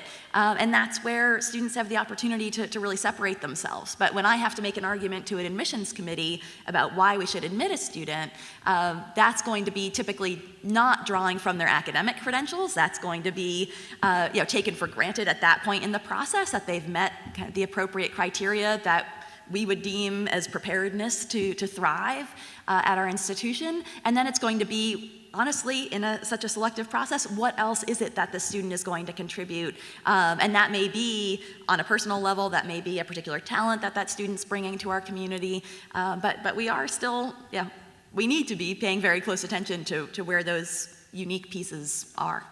And I think all of the tips and strategies and things that you've heard tonight as a part of the panel related to filling out the application and letting that individuality shine through. Those tips and strategies they're real ways for you to show us who you are. It wasn't just us, up here talking, giving tips and strategies for, our own health. It was for you to know that these are ways that we've seen through, this being our job and being trained to look at these applications. Sometimes the application is the first opportunity we have to meet a person because they just haven't come to campus or reached out to us before. And I think that the more you kind of heed the advice that you heard tonight on how to fill out that application and really let yourself shine throughout the entire process, the more you're going to give us an opportunity to pick out those individual characteristics and qualities that make you who you are. And when we do receive, the big schools that do receive lots of applications or Yale is, what would you say, 5,400 students? Yeah. We have about 22,000 students. We get about 43,000 applications. So, they have to be more selective with a larger pool. We have to be somewhat selective with a large pool of applications. And many of those students, if not most, could probably do the work in terms of, if we just look at the numbers, in terms of their GPA and SAT. So we actually have to be somewhat holistic in our reviews. So we do look at the other parts, and a lot of times people think, well, they just put it in a computer and it comes out, admit or deny. And there are some students where it's a clear deny, clear admit, that sort of thing. But we are looking at the essay and the recommendations and the activities. People think that we don't because our process is so large, but we really do. And those are the factors that will determine whether or not you get into a school. So what you should take from all of this, from what Jared and Becky just said, if you do not get into a highly selective college or university, there is absolutely nothing wrong with you. There's something wrong with your parents, but we won't talk about that. Nailed it. All right, couple more questions. I see one in the middle right there. Can somebody get over there? Right over here. Okay. And then we'll come back to you. Sure.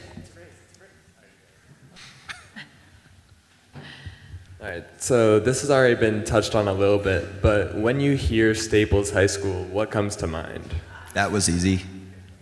A really strong, rigorous, competitive school. The best one I've ever been to on all the continents I've traveled to, which is my answer to every single student who asks that question. I mean, I've not been in admission as long as some people, but I guess I won't even say the many years because it starts to age you. But I've been doing this for a long time, and I'm adding one more continent in 2 weeks. So that's about every continent with schools on it. And everywhere I've ever been, at every meeting, but I have the best high school in this country, in this state, on this continent. It's all individual. And I think one of the great things about schools is we really get to know Staples, we really get to know whatever high school you're from. So when we do this tomorrow night down at Ward, we'll tell them they're the best high school in Connecticut. It's joking. It's okay. It's really not so much about that. It's about what are you doing with the opportunities available to you. So we see students who are at schools where one AP is the most they can do, and they have to go to another high school to take that one AP. And so we're not comparing you across high schools. At the end of the day, with the opportunities available to you at Staples, are you challenging yourself and are you doing well? And that's what's most important.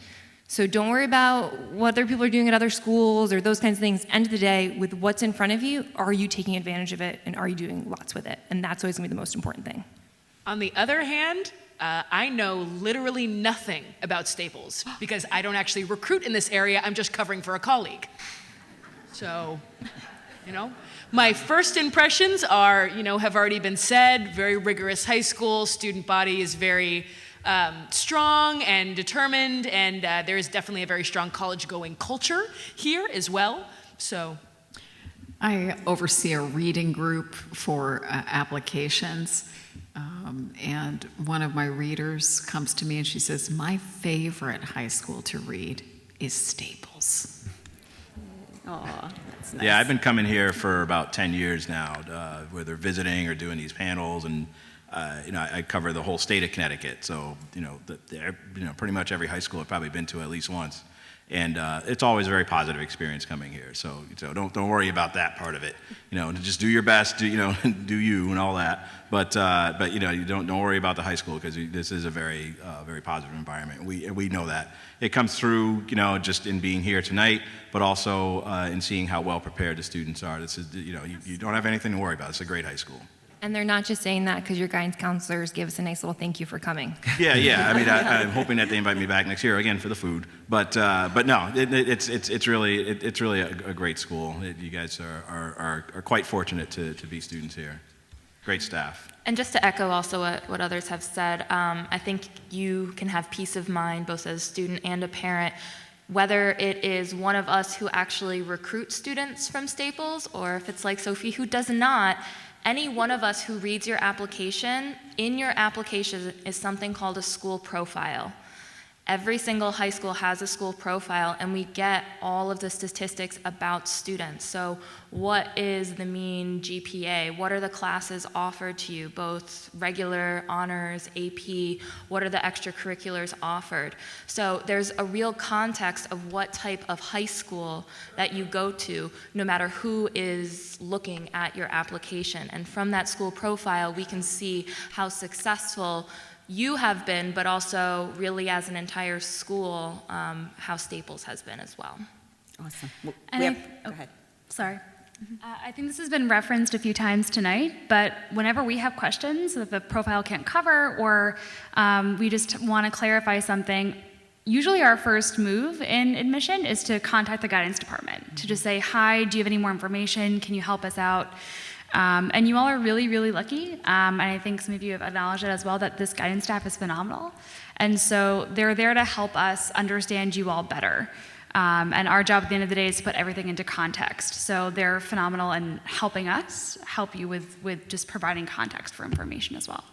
All right. And I wanted to get to that very nice lady right down there. I have a question. Is this supposed to echo? The goal is education, and we hear a lot from the students the competitive nature of, while they're receiving their education, with getting into the university. And sometimes it shuts down their minds with just the learning because they're getting very stressed with the education. And a lot of it is because they're trying to get into only one university. Have you ever considered collaborating as universities? For example, there's the 3-2 engineering program where you start in one school and then you go into another school, because just as in high school you progress as a student, you do as well in university. And you don't always get into your first school, so then we say, well, you could always transfer. But I think if the students knew that in more than engineering, if they had an option in science, math, different disciplines, different programs, that they could collaborate with 2 universities, as long as they got, the GPA and did the work, that they could start out at this level and excel, move up to maybe a more, I don't like to use the word selective, but different professors, different programs at another university. That could really help the whole process, I think, of what they're feeling by having to just nail one university if they had a choice of a pairing of schools, maybe. Thank you. And Elon, we do have a 3+2 program, and I do think, and for engineering specifically, and I know there are things like that at a lot of different, we also have a business degree. Similarly, you also have the option to study abroad, oftentimes at other universities, or I don't know that you would call it study abroad, study domestically, but in other cities. And I do think that is a very cool option. And then another thing about not getting into your first choice, and maybe that would have been a good topic for one of us to cover. I think the cliche is everything happens for a reason, and it doesn't make anyone feel better when they don't get into their first choice. But I do believe, having had this happen to myself, that you can make it happen for the right reason if you don't get to go where you want to go first, like I did not. I think students find that if they still take a positive attitude towards it, they find the right place for them. You could not have told me that would have ever happened when I didn't get into my first choice that I wanted to go to my whole life. But then I met my wife my first year, and then I still transferred afterwards to my first choice, and it was great, and she stuck with me. But I think that's marriage. And a relationship is not the only thing to think about. But I think my brother was the same way, but I think that he would not be in his career right now where he's as successful as he is had he gotten into his first choice that didn't have the program that he ended with. So, not to be cliche and say everything happens for a reason, but that if you still take the right attitude and make sure that you are going to work hard like you would have at your first choice. You can make it the right reason. Like a two-part answer to your question. Number one, the Vice President of Enrollment and Student Success at Trinity, Angel Perez, actually just published an article in the Washington Post a few weeks ago titled, Students Don't Go to College Just for Education, They Go to Find Their Passion. It's a great article, you should check it out. Piece number two, and this is a totally shameless plug, one thing that I really love about Trinity is being in an urban location and being in Hartford. So much of a student's education is that real life application. Internships, going into the city, going to events, being on Trinity's Dragon Boat team in the Dragon Boat Festival in every August. It's really these out of the classroom experiences, and although Trinity is kind of a little dissimilar to Elon, we don't have a 3-2 program with engineering, but you know, all of our schools in different ways, shapes, and forms, students are going to be able to find their passions, whether it be through an urban environment at Trinity, or whether it be through amazing academic programs at UMass or Union, or, you know, different study abroad or study away programs. You know, I think that's one of those it depends questions. But every school will be able to answer in different ways. Students will be able to find their passions. So one thing I would, oh, sorry. No, go ahead, sorry. I can't see. You know, one thing I would add, really the college experience, you've heard us talking about it in the high school side. It's about what you do where you go. It's about what you take advantage of where you go. So for example, we have a College of Engineering, one of our 14 degree granting colleges at the undergraduate level at Michigan State.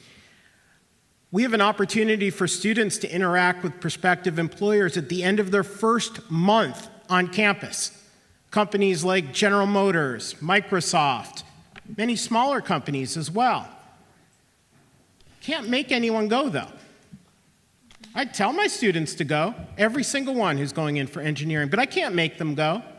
I can't make them prepare for interviews or go to resume workshops or any of those things. But it's about what you do, what you take advantage of, all the different ways. The other thing I would just say too, you know, on one side we're talking about test scores and we shouldn't be using them and things like that. But the other part is selectivity. And part of selectivity also comes into rankings. And I would really encourage you, if you're interested in rankings, and that's really important, look at the small print and understand where the rankings come from for a college or university. You might even be surprised that some of the things have almost nothing to do with the quality of education that might or might not be available at a given university. That so many people decide where they're going, you know, like the story Ann was telling, someone's going to go early decision to a school they've never even visited. You know, it's a lot more than that. And a lot of times I think people set up their first choices based on a ranking and they don't even know what goes into the ranking and how it doesn't even impact them at all. And I think that the last piece is also if a student is not offered admission at a certain school, that doesn't mean that they're not academically talented. That does not mean they're not going to completely succeed. There are folks in all different industries and all different walks of life who've gone to different schools. Not every single successful human has gone to a school where the admission rate was under 10%.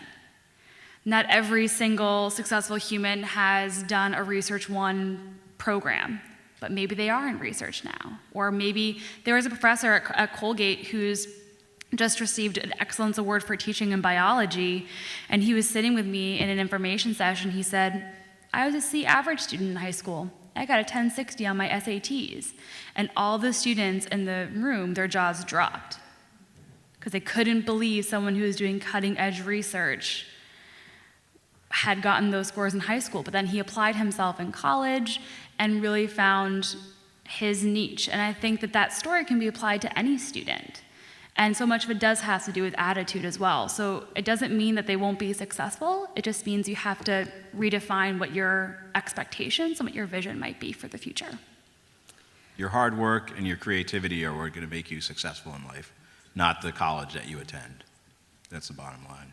I think that's a great way to close. And so what I want to say to all of you is you have just listened and met the people that read applications. Many of them read your applications. And what I want to say to all of you, this is really a human process. These are people who care about you, who want to make the right decisions, and they're not just thinking about their institution, they're thinking about you. They care, they're warm, they have feelings, they have a great sense of humor, and they're really down-to-earth human beings, and that's what admissions is. It's not somebody like by the name of Oz who's behind a curtain, but it's a real people. So I want to thank them so much for coming here tonight.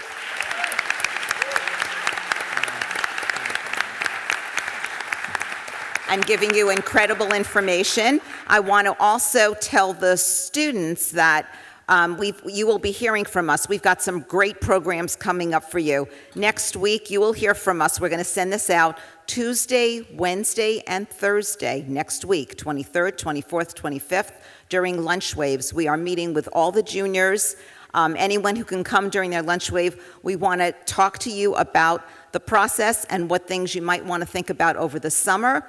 And on the 30th of May, during lunch waves, we're going to have in the College and Career Center also, that's where all this will be, we're going to have information about the Common Application and help you navigate that, help answer questions. So we are going to take you through this process step by step. You've got us behind you. Please don't ever hesitate to come see us, to call us, to email us. We're there for you. Thank you so much for this evening and for coming tonight.